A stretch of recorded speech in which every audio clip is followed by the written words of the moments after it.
उसके चरण चाप कर रहे हैं, चरण सेवा कर रहे हैं, तब कहते हैं कि लगे चरण चापत दो भाई, दोनों भाई चरण दबा रहे,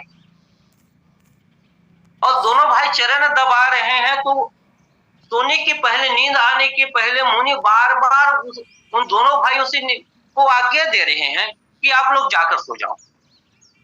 बार बार मुनि आज्ञा दिन ही रघुबर जाई शयन तब, और तब जाकर के सोते हैं और मुनि महाराज का नींद आ जाता। अब भगवान राम सोने जा रहे हैं, तो भगवान राम सोने जा रहे हैं, तो लखनलाल जी महाराज उसके चरण सेवा कर रहे हैं, और भगवान को कहना पड़ रहा है कि पुनि पुनि प्रभु कहा सोवत ताप, कि आप सो जाओ। तब लखनलाल जी महाराज पौढ़े धरी उर पद जल जा, भगवान के चरणों को हृदय में धारण करके वो वहीं पे लेट जाते। कहने का मतलब ये है कि जो अधिक उम्र के व्यक्ति है वो पहले सो रहे हैं, उसके बाद में उसके बीच के व्यक्ति सो रहे हैं, उससे कम उम्र के व्यक्ति सो रहे हैं, उसके बाद में जो सबसे कम उम्र के व्यक्ति वो सो रहे हैं। अब उठने की क्रम देखते हैं। उठे लखन निस विगत सुनी अरुण शिखा धुनिकान, जिसे हम ब्रह्म बेला कहते हैं। ब्रह्म बेला में सबसे पहले लखनलाल जी महाराज उठ रहे हैं, जस्ट उल्टे उठ रहे हैं। जो पहले सोए हैं, जो बाद में सोए हैं वो पहले उठ रहे हैं। उसके बाद अरुण शिखा धुनिकान, गुरु ते पहले जगत पिता जागे राम सुजा। फिर भगवान उठ रहे हैं, फिर उसके बाद गुरु उठ रहे हैं। तो जो पहले सोए हैं वो बाद में उठ रहे हैं। अब इसकी उम्र के बारे में विचार करके देखें तो जिस समय विश्वामित्र जी महाराज दशरथ के भवन में जाते हैं और राम और लखन को मांगते हैं, उस समय महाराज दशरथ इन राजकुमारों की उम्र बता रहे हैं। क्या उम्र बता रहे हैं कि कहा निश्चर अति घोर कठोरा, कहा सुंदर सुत परम किशोरा। 9 से 12 साल अति किशोर, 12 से 16, 17, 18 साल के किशोर, 18 साल की बाद फिर युवा, और उसके बाद में फिर आगे जो भी महाराज का उम्र हो रहा होगा विश्वामित्र जी महाराज के। तो कहने के तात्पर्य ये है कि हमारे उठने का और सोने की समय भी यहाँ निर्धारित है कि पहले ज्यादा उम्र की व्यक्ति सो जाए, उसके बाद में युवा सोए, उसके बाद में जो अवस्था में है वो सोए। लेकिन तरुण अवस्था पहले उठे,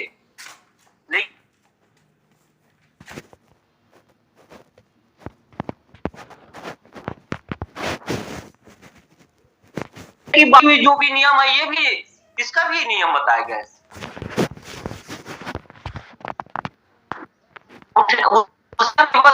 बता रहे हैं कि ब्रह्म मुहूर्त में सबसे पहले नहाए वो ब्रह्म स्नान,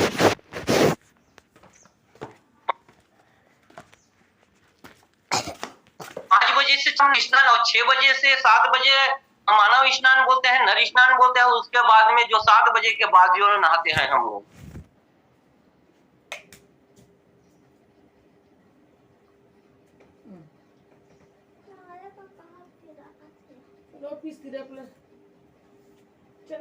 कपड़ा मला अब बुखार खरो के लगी गरम आवत है हाथ में देखा ना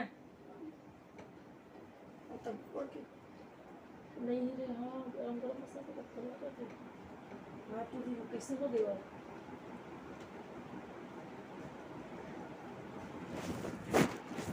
कैसे नहीं चले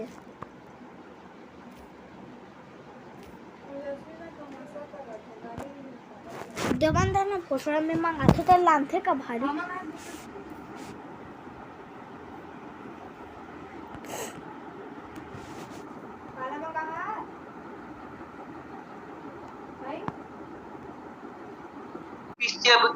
के पश्चिम में ही सेप्टिक होना चाहिए, कहने का तात्पर्य। और जब मलमूत्र त्याग करे तो उसके भी नियम बता रहे हैं कि सूर्यायन की दिशा में कभी भी ना मलमूत्र नहीं करना चाहिए। जैसे सूर्यायन की दिशा पूर्व से पश्चिम, पूर्व के दिशा में खड़े होकर के बैठ करके सूर्य की दिशा में कभी भी हमें मलमूत्र का त्याग नहीं करना चाहिए।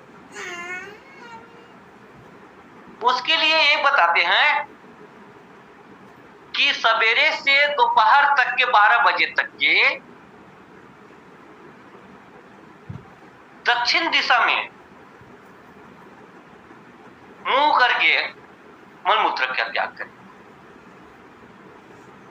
और 12 बजे के बाद जब सूर्य जो है दक्षिण हो जाते हैं, उस समय हम इस दिशा में, उत्तर की दिशा में मुंह करके हम मलमूत्र का त्याग करें। उसके बाद में कुल्ला करने के, थूकने की भी नियम बताए रहे हैं। कुल्ला करने के लिए तो ये बताते हैं कि मुख के सामने अग्नि का वास होता है, तो कभी भी हम थूके तो सामने मुंह करके ना थूके। तो कैसे थूके? तो हमारे बाएं दिशा में डेरी हाथ धान पीछे मुंह करके थूकना चाहिए, क्योंकि वो यम का स्थान बताते हैं वहां, तो वहां पे थूके जाते हो तो उम्र बढ़ते हैं वो। और यदि कुल्ला करने की भी तो पानी में कभी भी कुल्ला ना करें, बाएं तरफ ही मुंह करके कुल्ला करें। ऐसे अब अनेक नियम बता रहे हैं। और घर के पश्चिम में ही हम लोग मूत्र के भी त्याग करने के लिए पश्चिम में ही जाए, कभी भी ना इधर उधर ना जाए। ये भी एक नियम है। चलो आइए हम विषय विराग पर चर्चा करने का प्रयास करें। अब कोई न विषय विराग बसत भवन भा चौथेपन, हृदय बहुत दुख लाग गयो जन्म हरि भगत बिनु। महाराज मनु को आज हृदय में तकलीफ हो रहा था। तकलीफ इस बात का हो रहा है, कोई ने विषय विराग, विषयों के प्रति मेरा विराग नहीं। आज चौथेपन आ गए, और चौथेपन में भी आकर के कोई भी प्रकार के विषयों में अनुराग ही है, राग है, अनुराग नहीं हुआ, वैराग नहीं हुआ। तो विषय क्या है? तो विषय 5 बताते हैं सब। कौन कौन से विषय? रूप, रस, गंध, शब्द और स्पर्श। कोई भी व्यक्ति जो है यही में आग फंसता। और महाराज मनु जो है उसके साथ में अभावजन्य दुख नहीं है, उसके साथ स्वभावजन्य दुख है। तो रूप, रस, गंध और शब्द स्पर्श में सब व्यक्ति फंसे हुए। इसके लिए गोस्वामी जी महाराज एक कहते हैं, अल पतंग मृग मीन गज जरे एक ही आंच। सब जो है एक ही, ये जितना बताया गया है 5 बताया है, अल अर्थात भौरा, पतंग, पतंगा, मृग, मीन और गज एक एक विषय में फंसे हुए। जैसे रूप में पतंगा फंसे हुए हैं, जब लौ को देखते हैं तो कहीं दूर से आकर के उस लौ में अपना शरीर त्याग दे कर देते हैं। शरीर त्याग करते हैं अर्थात उसमें वो फंस करके मर जाते हैं। और रस में मछली फंसी हुई। जब व्यक्ति बंसी करके नदी के किनारे, नदी नाव चलाते हैं और बंसी को जब हम गरी कर छत्तीसगढ़ी भाषा, तो गरी खेलते तो वहां क्यों खाए के जो चिपके रहते थे और वही रस ले, और गरिहार जो है देखते कि अब मछली फंस गए, यही के मतलब ये है कि वो रस में ही अपन प्राण गंवा देते, फंस देते। गंध में भंवरा फंस जाते, कमल के रस में, कमल में बैठे हुए हैं, ओकर गंध लेते रहते सर, और गंध लेते हुए वहां इतना तल्लीन हो जाते वो पता ही नहीं चले कि कब सूर्यास्त होता है। और वहीं दब के कमल जब सूर्यास्त के बाद में बंद हो जाते, फिर वहीं वहां अपन प्राण त्याग देते। और शब्द में हिरण, हिरण के लिए कहे जाते हैं कि वो संगीत के बड़ा प्रेमी होते हैं। ओकर जो शिकार करने वाला है वो शब्द में ही, वो वाद्य के द्वारा ही बोला शिकार करते बजा करके। और हाथी जो है स्पर्श से, स्पर्श कहे के मतलब है संसर्ग से। जब हाथी पकड़ने वाला व्यक्ति आते, देखते कि रास्ता से हाथी आने वाला है, तो क्या करते,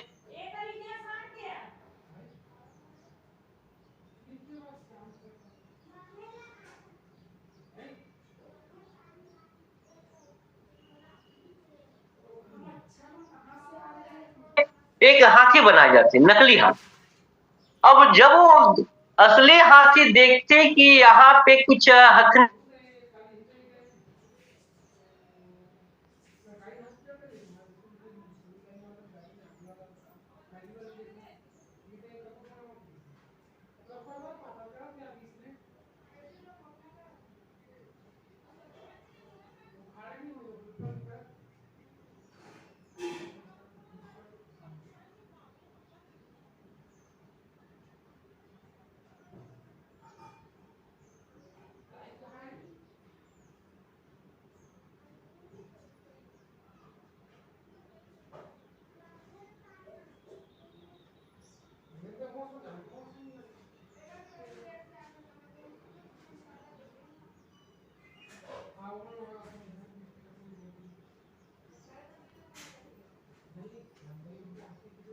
देखते कौन, आंख,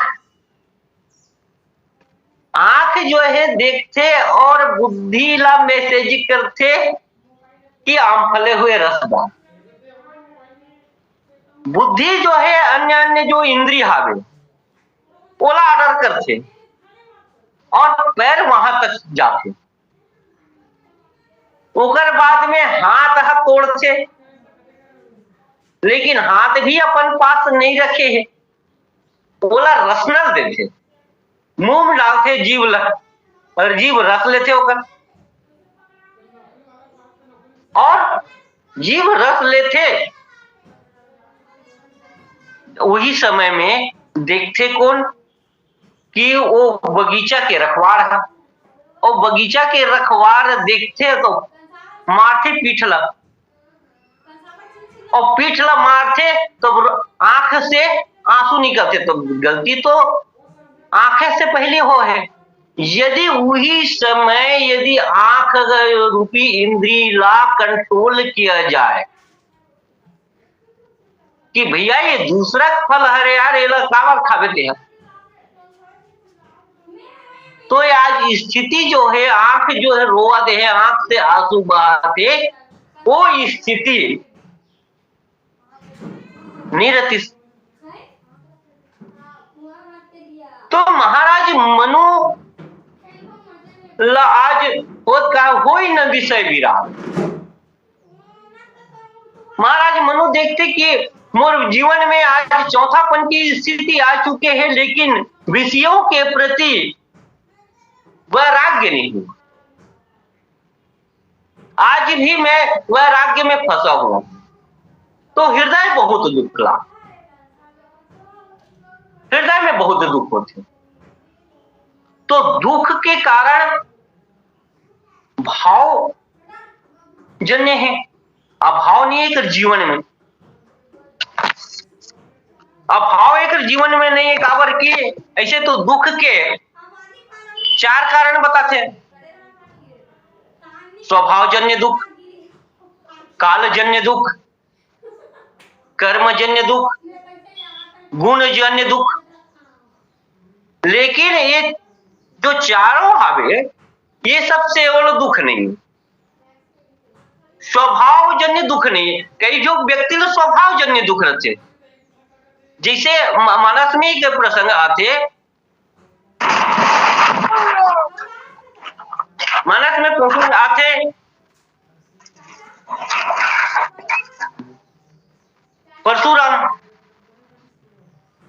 परशुराम लखनलाल जी महाराज जब बोला तो देखते तब भी दुख होते होला, जब हंसते हो तब भी दुख होते, लखनलाल जी महाराज चुप होते तब भी दुख होते होला।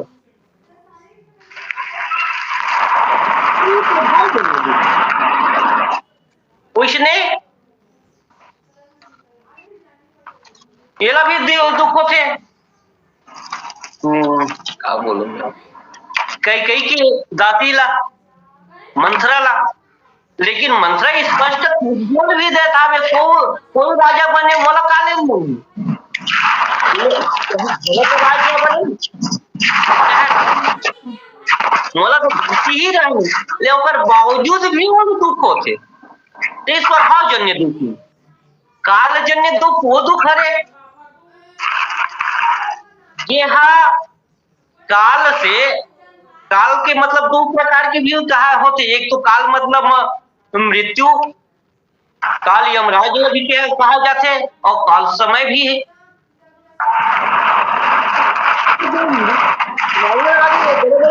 तपस्या करे हावे वो मतलब कालजन्य दुख कि मैं यहाँ कभी मरबे में मत करो। ये कैसे थी, तो ये राक्षस मतलब मरता के वरदान मांगने के प्रयास करी, लेकिन मतलब कालजन्य दुख, कर्मजन्य दुख, कर्मजन्य दुख तो वो हरे जे कर्म करथन हम तो ओकर अनुसार से हमला ओकर फल मिलते। बुरा कर्म करी तो बुरा फल मिले, अच्छा कर्म करी अच्छा फल मिले। लेकिन भगवान जो है ये कालजन्य दुख से अलग है कि काल कर्म जो है आप लोग नहीं व्यापे करके, और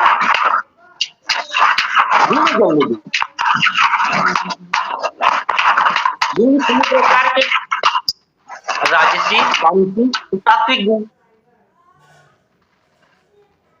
और ये तीनों प्रकार की जो गुण हावे एक वजह से भी दुख मिलते।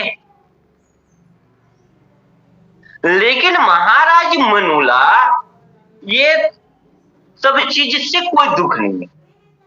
तो दुख का बात क्या है बोला, सिर्फ भावजन्य दुख है कि आज तक से मोर जीवन चौथापन बीत गया हावे, और चौथापन बीते के बावजूद भी कोई न विषय विराग भवन बसत भा चौथ। ये दुख आवे। तो दुख के निवारण के लिए काबर एक चीज जो कहे दो कि एक जो घर जो है पुत्र परिवार जो हावे ये भी बहुत बढ़िया। 2 पुत्र है और पत्नी जो भी हावे पत्नी भी पतिव्रता नारी है। जितना दिन ले राज करे थे राजा के साथ में राज करी महिषी बने राजमाता के रूप में। और जब वन जाए के लिए आज्ञा मिलते तो सहर्षा माता शत्रुपा जो है वन भी जाते। और राजा के दोनों राजकुमार जो है वो भी आज्ञाकारी है।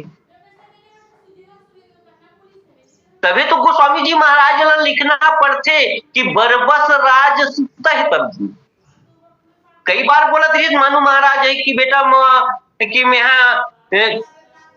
तपस्या के लिए जाऊं, मैं वन जाऊं, मैं तुम राजपाट संभालो यार, अपन अपन काम धंधा देखो करके।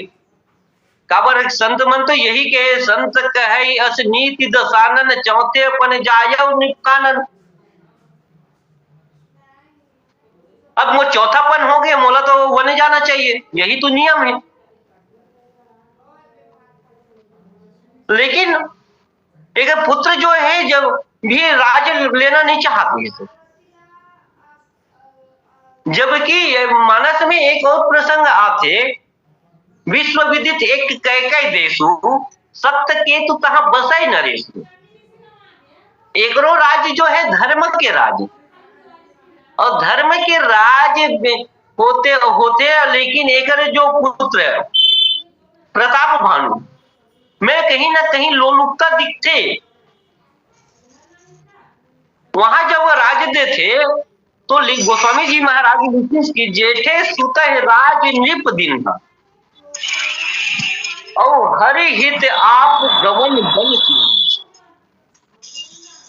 वहां पे राज्य के लोलुपता दिखे, लेकिन यहाँ पे राजा उतार बाद में कोई नहीं दिखे ना। होकर छोटे लड़का में भी, और इस दंपत्ति जीवन में एक बेटी भी है,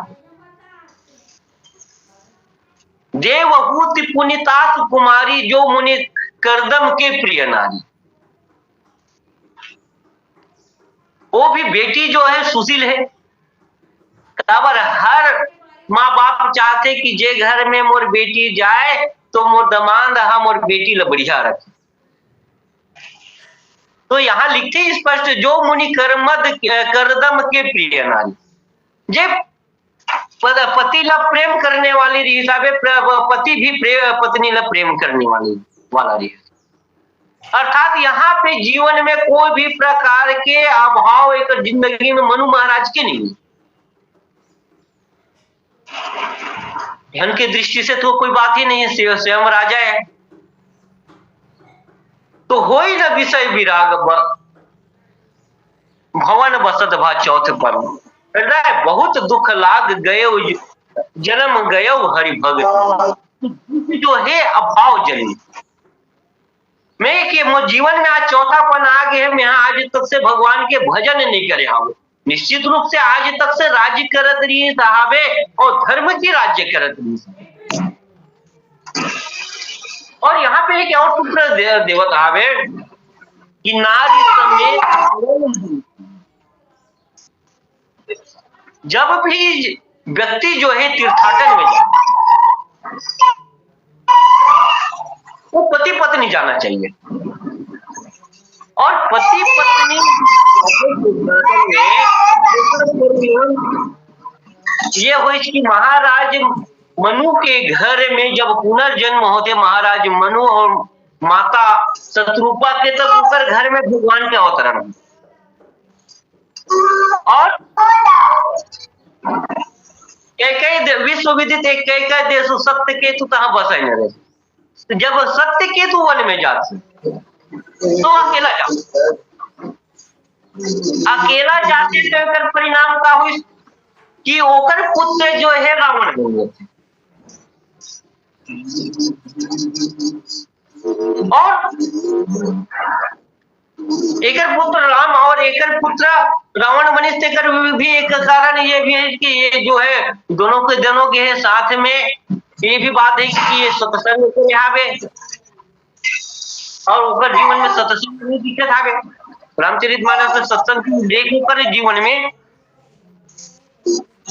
नहीं दिक्कत आवे। और महाराज मनु जो है 23,000 साल से तपस्या करते और 23,000 साल के बाद में तपस्या के बाद में ओकर जीवन में भगवान को पधार।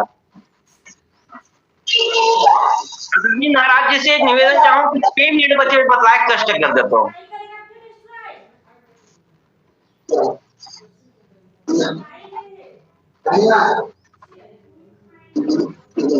महाराज जी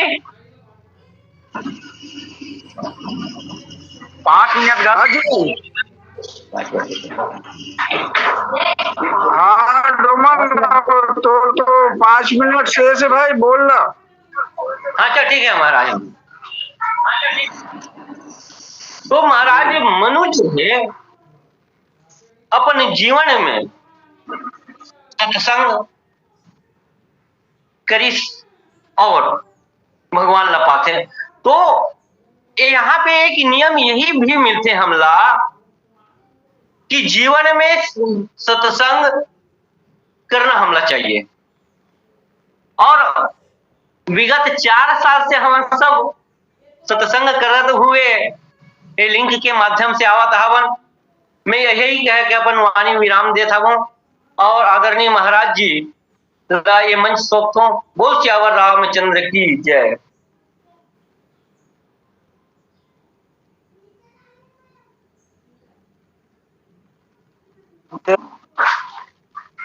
तो बोलत तो रहेगा, कहा बोलो बह कर दे सिर भाई। 5 बार समीक्षा नहीं करना महाराज।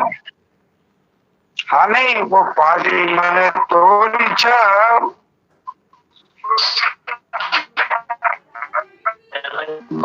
आप लोग समीक्षा कोई बात नहीं।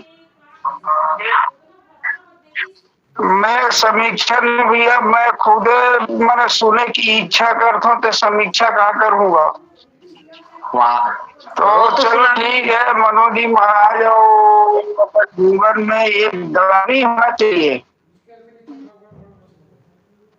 मनु के जो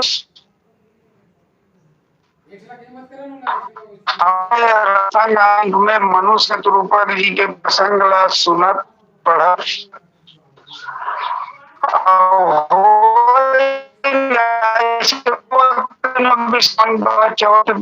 दिन पल्ली है बोला कोनो नहीं बोले हो ही, ऐसे बात नहीं। नहीं में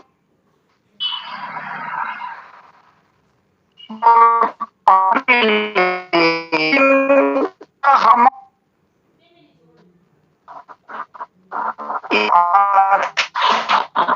टावर में आई महाराज की आवाज नहीं आती। टावर में आने टावर में आवाज नहीं आ रही आवाज।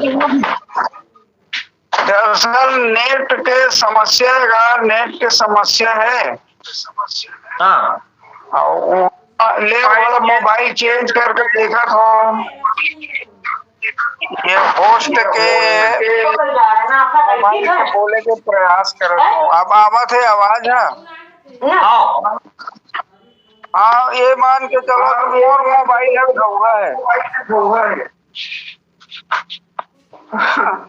ठीक नहीं समझ ले, मोर मोबाइल है। तो हम विचार का सब सल्ला वल्ला में बात अपन बात बताना ही चाहत हो कि हो ही न विषय विराग। हम भगवान ला प्राप्त करना चाहतन, तो हम जब भगवान ला प्राप्त करना चाहतन तक का ऐसा विचार हमारे जीवन में आते। अब यदि हमारे जीवन में ऐसा विचार नहीं आए तो फिर हमार का होने वाला है, भगवान के भक्ति कहाँ से हो पाई। अब एक मतलब ये नहीं है कि वो निकल गए वो हा तो हमूमन हा निकल जान भैया। अपन गृहस्थला वो नैमिषारण बनालन, तपोवन बनालन और तपोवन बना के खूब तपस्या करन।